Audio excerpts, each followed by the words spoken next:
اب دعا ختم فرمائی. ہمارے ہاں اس پہ بھی جھگڑے شروع ہو جاتے ہیں. اور جی ایک باری جو مانگ لیے پھر دوسری باری ضرور منگنی ہے. اب کوئی یہ پوچھے کہ حضور تین بار مانگ رہے ہیں اور کہاں؟ قبرستان میں ہے. قبرستان سے پلٹ کے حضور جو آنے لگے، ام المومنین فرماتی ہے میں جلدی گھر پہنچی، چادر اوڑھی سو گئی تاکہ سرکار کو خبر نہ ہو.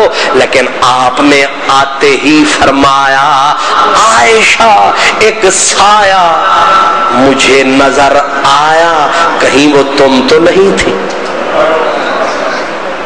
اب میں نے عرض کیا لجپالا بھول ہوئی، وہ میں ہی تھی. خبر جو تھی سب کچھ ہو گئی خبر، حضور میں ہی تھی. آگے سرکار نے فرمایا عائشہ اللہ اور اس کا رسول کسی کے حق میں خیانت نہیں کرتے. ہم تو تیرے گھر آئے تھے، ہم تو اللہ کی نماز پڑھنے لگے تھے کہ اللہ نے جبریل کو بھیجا کہ آپ یہاں کھڑے ہو، وہ وہاں انتظار میں پڑے ہیں. کرم فرماؤ قبرستان میں بھی آؤ، ان کے لیے بھی بخشش کے لیے ہاتھ اٹھاؤ. یہ سنت ہے میرے رسول کی. تو بات نہ سنا کر کسی فضول کی. حضور ہر ہفتے میں 2 بار کم از کم قبرستان میں جاتے تھے. وظیفہ تھا میرے نبی کا. پھر دعائیں مانگتے، پھر محبتیں فرماتے. بس یہ محبتیں تھیں. حضور پلٹ کے آئے، سر درد کا فرمایا. میں نے جیسے عرض کیا آپ نے فرمایا عائشہ، حضرت عائشہ پہلے سر درد میں مبتلا تھی. حضور میرے سر میں درد ہے. سرکار نے فرمایا عائشہ میرے سر میں بھی درد ہوتا ہے، اپنا نہیں کسی کا ہوتا. درد کسی کا اور چوٹ کہیں پہ. حضور نے فرمایا مجھے بھی درد ہے. حضرت عائشہ عرض کر رہی ہے حضور آپ تو صرف میرا دل بہلانے کے لیے اپنے سر کا درد فرماتے ہیں. فرمایا نہ عائشہ مجھے درد ہو رہا ہے. بس یہ سفر کا مہینہ گزرنے لگا، ربیع الاول شریف آنے لگا، فرشتہ اجل والا بلانے لگا، کام اپنا ٹھکانے لگا. محبوب نے تیاری شروع فرما دی. اب تیاری کا مرحلہ یہاں تک آیا. ظہر کی نماز کا وقت تھا. حضور بستر پہ لیٹ گئے. حضرت بلال کی عادت تھی اذان دینی، تکبیر کا وقت آنا، دروازے پہ آ کے آواز لگانا. لجپال نماز کا وقت قریب، آجا میرے حبیب، آجا میرے حبیب، نماز کا وقت قریب. آج جو بلال آیا سرکار نے جواب عطا نہ فرمایا. بلال نے پھر آواز لگائی حضور مقتدی انتظار میں بے قرار ہے، لجپالا آ. حضور نے اندر سے دی صدا، فرمایا بلال جا بول مرو ابا بکر فلیصلی بالناس. ہم مسجد میں نہیں آ سکتے، میرے ابو بکر سے بولو میرا مصلی سنبھال لے. یاد رکھو جن کی عادت تھی بغیر دیکھے نہ اذان کہتے نہ تکبیر کہتے، پوری نماز میں مدنی کے چہرے کو تکتے رہتے. زندگی بھر کا وظیفہ تھا. حضرت علامہ اقبال کہتے ہیں اذان ازل سے تیرے عشق کا ترانہ بنی اور نماز اس کے نظارے کا ایک بہانہ بنی.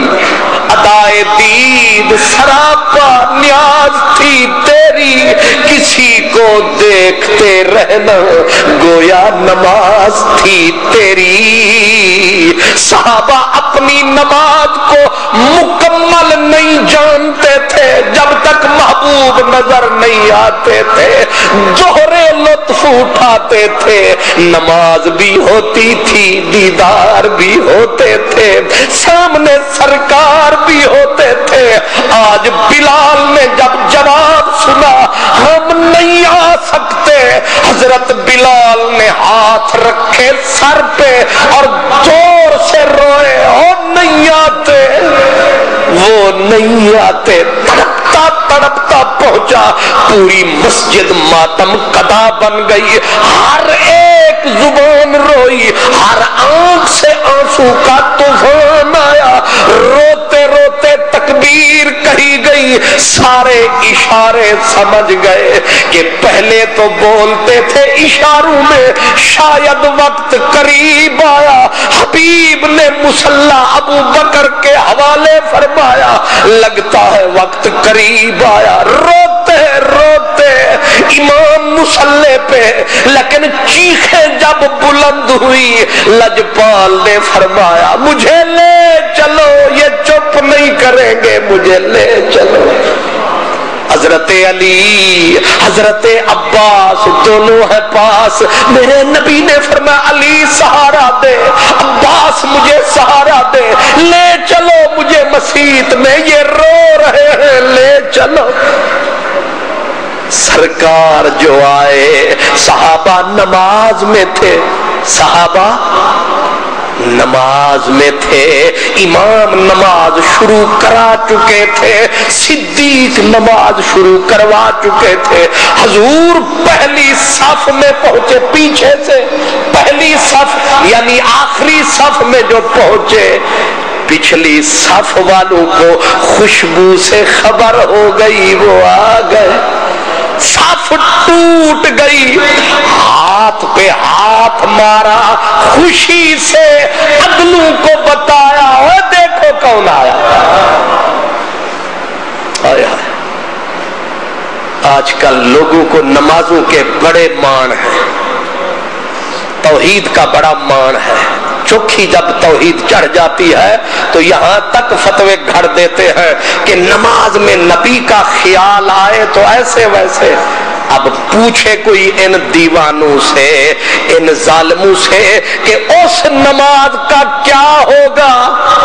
پچھلی صف میں حضور آئے, صف والوں نے ہاتھ پہ, تالی ایسے ہوتی ہے الٹے ہاتھ پہ سیدھا, اس کو کیا کہتے ہیں, تصفیق. کیا تصفیق, ایسے ہاتھ پہ ہاتھ مارا پچھلی صف والوں نے, اگلی صف والوں وہ آ گئے. صفیں ٹوٹ رہی ہیں, نبضیں چھوٹ رہی ہیں, آنسو خشک ہو رہے ہیں, جشن رونے کے بعد ہے کہ لو وہ آ گئے, وہ آ گئے.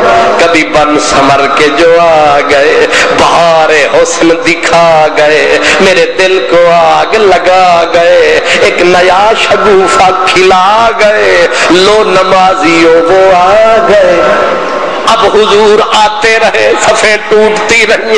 جب پہلی صف میں حضور پہنچے, اب سیال کوٹ والوں عجب منظر ہے, امام مصلی پہ ہے, اللہ کے حضور نماز میں کھڑا ہے, محبوب جو پیچھے آیا, امام کھسک کے پیچھے آنے لگا. لجپال نبی نے بولا رکا رہے, رہے, اپنی جگہ پہ رک. صدیق اکبر پیچھے آنے لگے. سرکار نے پہلی صف چھوڑی, ابو بکر کے پہلو میں. نماز ایک تے امام ہو گئی, نماز ایک نماز دے. یہ ہن پتہ نہیں کیڑی کتاب وچ وکایا, ہدایا, عنایا, کفایا, ہنیا منیا. اب فتویٰ کون دے گا کہ ایک نماز میں دو امام جائز ہیں؟ بالکل نہیں. لیکن اب حضور برس رہا ہے نور. پتہ نہیں نماز میں ہوا ہے قصور یا ہو گئی نور علی نور. حضور حضرت ابو بکر صدیق کے دائیں طرف جا کے بیٹھ گئے. صدیق اکبر بائیں طرف، حضور دائیں طرف. ایک امام کھڑا ہوا ہے، ایک امام بیٹھا ہوا ہے. آگے دو ہیں، پیچھے صفیں جڑی ہوئی ہیں، نظریں لگی ہوئی ہیں. اب شیخ محقق شاہ عبد الحق محدث دہلوی انہوں نے مسئلہ حل کیا. فرمایا ساری امت کا امام ابو بکر تھا، اور ابو بکر کا امام خود لج پرور تھا. وہ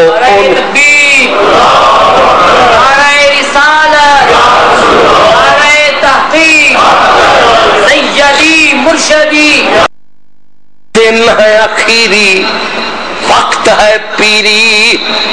اب حضور کی تیاری کے ایام ہے. اب ایک ایسا دن بھی آیا کہ ایک نماز، پھر دوسری نماز، پھر تیسری نماز.